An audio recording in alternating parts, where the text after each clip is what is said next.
menyiapkan. Berdoa mulai. Selesai. Untuk meningkatkan rasa nasionalisme kita, marilah kita menyanyikan lagu Garuda Pancasila terlebih dahulu. 1, 2, 3. Garuda Pancasila, akulah pendukungmu, patriot proklamasi, sedia berkorban untukmu. Pancasila dasar negara, rakyat adil makmur sentosa, pribadi bangsaku. Ayo maju, maju, ayo maju, maju, ayo maju, maju. Nah, sekarang Ibu punya sebuah gambar.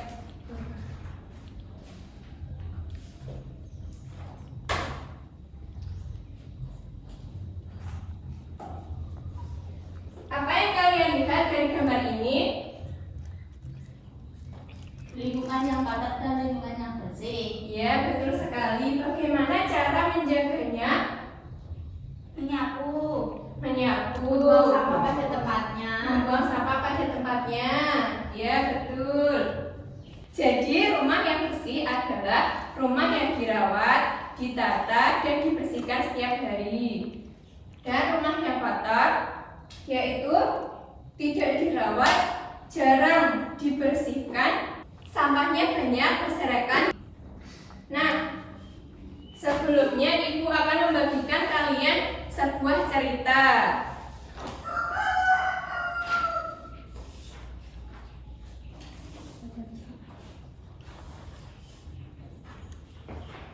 Nah, sekarang coba dibaca Mbak Iva. Rumahku bersih dan nyaman. Rumah adalah rezeki dari Tuhan. Kita merasa nyaman ketika di rumah. Ibu menjadikan rumah terasa sejuk. Ayah menjadikan rumah terasa aman. Anak-anak menjadikan rumah terasa menyenangkan. Setiap anggota keluarga wajib menjaga tempat tinggal agar bersih. Tempat tinggal bersih membuat mereka nyaman. Tempat tinggal bersih juga mencegah mereka dari sakit. Bagaimana kita bisa mendapatkan tempat tinggal yang bersih?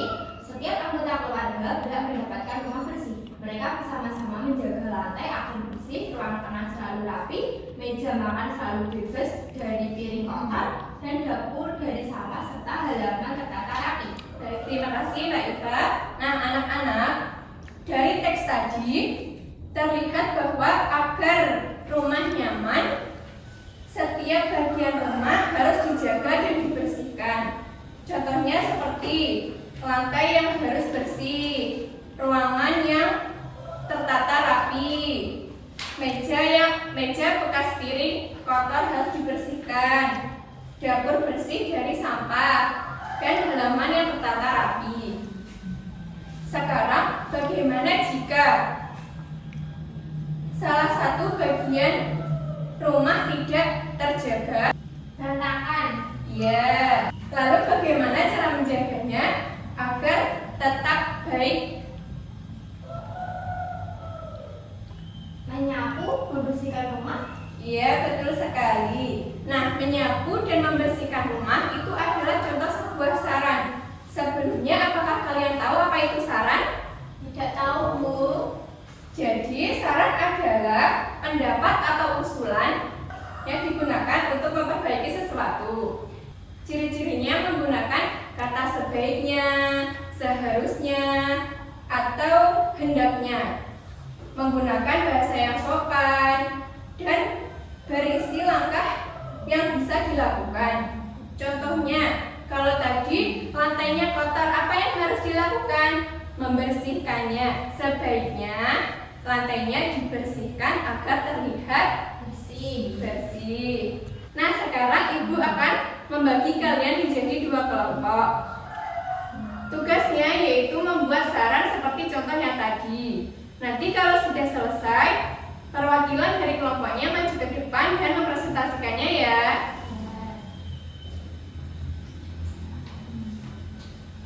Sekarang silakan dikerjakan.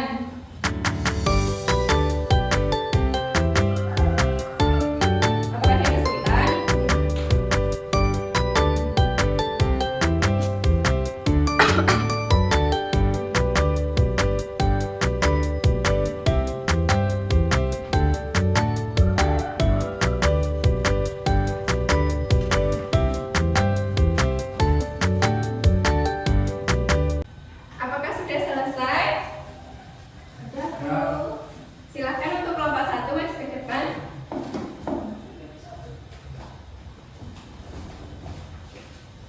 Ini langsung kita Lani ingin lantai rumahnya selalu bersih. Saat pulang sekolah, ia melihat lantai rumahnya kotor. Saran apa yang dapat kamu berikan kepada Lani? Sebaiknya Lani langsung mengepel lantai ketika melihat lantai rumahnya kotor. Edo ingin rumahnya rapi. Bibi selalu merapikan rumah Edo. Sudah 1 minggu Bibi pulang kampung. Rumah Edo tampak berantakan. Apa saranmu untuk Edo? Saat Bibi pulang kampung, sebaiknya Edo merapikan rumahnya sendiri. Ya, Bu. Ya, tepat sekali kelompok 1, tepuk tangan dulu. Sekarang kelompok 2 silakan. Lani ingin lantai rumahnya selalu bersih. Saat pulang sekolah, ia melihat lantai rumahnya kotor. Saran apa yang dapat kamu berikan kepada Lani? Sebaiknya Lani langsung mengepel lantai saat melihatnya kotor, agar lantai rumahnya selalu bersih. 2.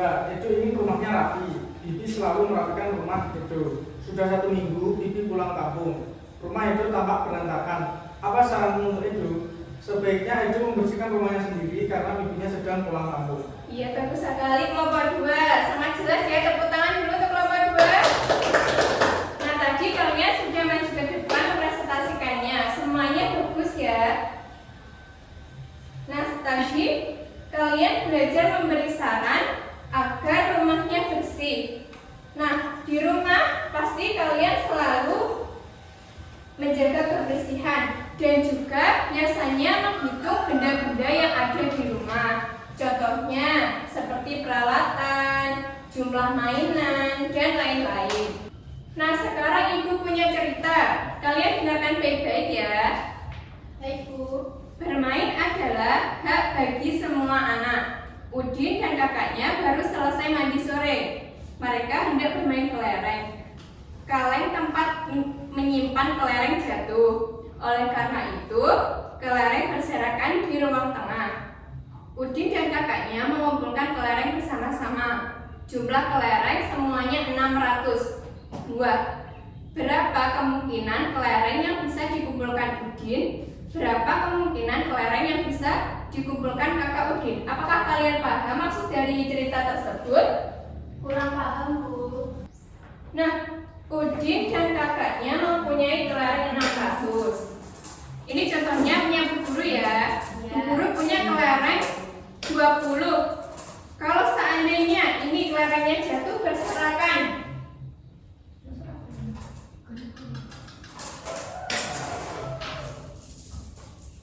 nah, sekarang coba Mbak Iva maju, bantu Bu Guru untuk mengambilnya.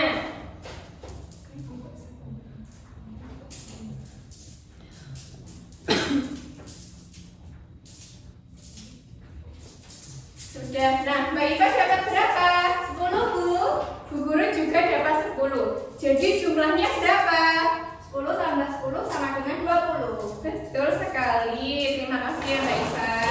Nah, itu adalah contoh cara menjawab cerita tadi, ceritanya Udin. Jadi cara menjawabnya yaitu dengan menjumlahkan dua bilangan cacah. Apakah kalian tahu apa itu bilangan cacah? Bilangan yang dimulai dari 0, Bu. Ya, contohnya 0, 1, 2, dan seterusnya. Dan tidak ada angka negatifnya. Contohnya tadi punyanya Udin adalah 600. Jadi bilangan cacah berapa ditambah berapa yang hasilnya adalah 600. Contohnya adalah 300 ditambah 300. 300 ditambah 300 sama dengan 0 tambah 0, 0. 0 tambah 0, 0. 3 tambah 3, 6. 600. Contohnya seperti itu ya. Nah, sekarang kalian membuat sendiri jumlah bilangannya. Jumlah bilangannya berapa? Nanti kalian jumlahkan sendiri hasilnya, menentukan hasilnya sendiri.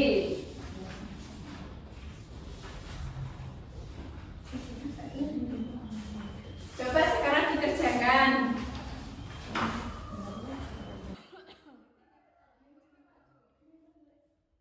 Sudah? Sudah. Nah, coba punyanya Mbak Saidatul bisa dibacakan. Nomor 1, Ya. 350 ditambah 450 sama dengan 800. 500 tambah 300 sama dengan 800. Iya, betul sekali penyanyi Mbak Syahidah. Tepuk tangan dulu untuk Mbak Syahidah.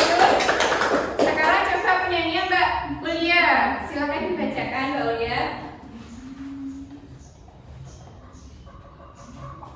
400 ditambah 300 sama dengan 700.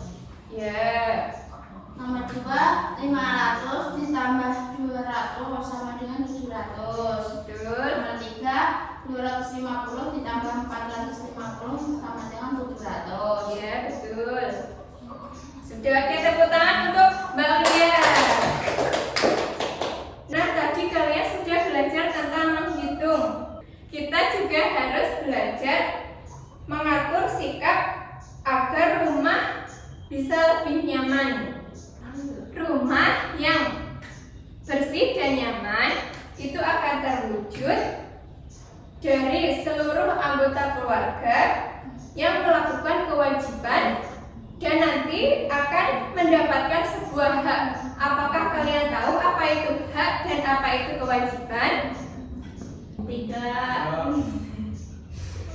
Jadi kewajiban adalah hal yang harus kita lakukan. Contohnya, di rumah kita bisa menyapu, membantu ibu membersihkan kamar tidur, terus Mencuci piring. ya, terus sekarang hak adalah sesuatu yang kita dapatkan setelah kita melakukan kewajiban.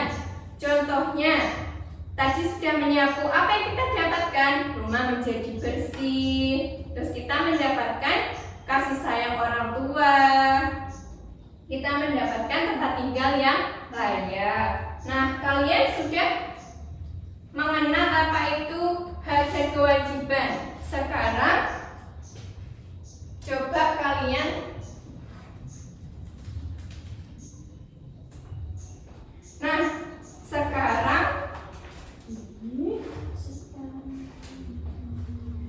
sekarang ibu punya toples kewajiban dan hak. Kalian coba maju ke depan untuk menempelkannya.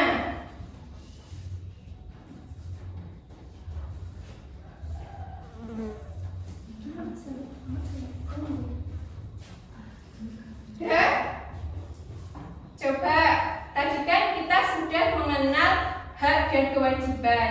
Coba nanti kalian maju ke depan, ditempelkan toples hak itu apa saja yang ada di rumah dan toples kewajiban apa aja yang ada di rumah. Contohnya, silakan Mbak Ulia.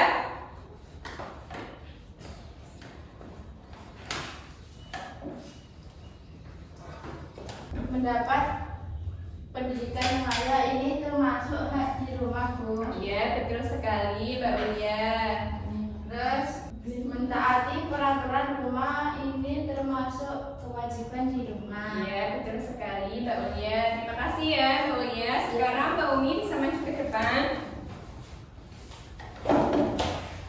Mendapatkan tempat tinggal yang layak termasuk hak di rumah. Iya, betul. Menghormati dan menyayangi orang tua termasuk kewajiban di rumah. Bagus sekali. Sekarang Mas Jage maju ke depan. Mendapatkan perlindungan termasuk hak di rumah. Iya, betul. Mendapat kasih sayang dan perhatian orang tua itu hak di rumah. Iya, betul sekali. Sekarang Mbak Syahidah.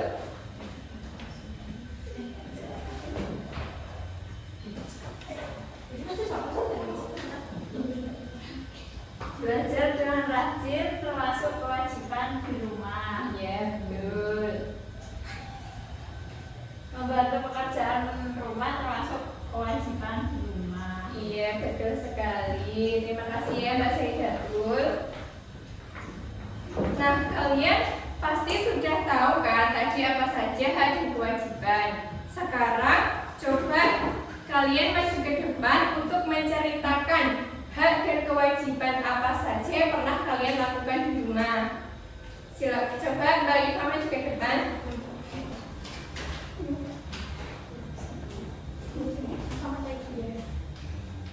Aku tinggal di rumah dengan ayah dan bunda. Di rumah, saya membantu menjaga kebersihan rumah dengan cara mengembalikan buku dan mainan setelah digunakan. Ayah dan bunda menyayangiku dan aku juga menyayangi ayah dan bunda, serta selalu mendengarkan nasihat dari mereka. Iya, bagus sekali Mbak Iva. Tepuk tangan dulu buat Mbak Iva. Nah, apa kesimpulan dari pembelajaran hari ini? Apa yang kita belajar tadi? Kita belajar apa aja hari ini? Hak dan kewajiban. Hak dan kewajiban. Terus Kebersihan rumah. menjaga kebersihan rumah. Membuat saran. Ya, lalu terus apa lagi? Ya, betul sekali. Nah, sekarang Ibu akan memberikan kalian tugas rumah ya. Ya Bu. Nanti jangan lupa dikerjakan. Besok dibawa lagi ya. Ya Bu. Besok dikumpulkan. Nah, anak-anak, bagaimana pembelajaran kita hari ini? Menyenangkan. Marilah kita membaca doa terlebih dahulu. Silakan untuk ketua kelasnya menyiapkan. Berdoa mulai. Ya, selesai. Sekian pembelajaran kita hari ini.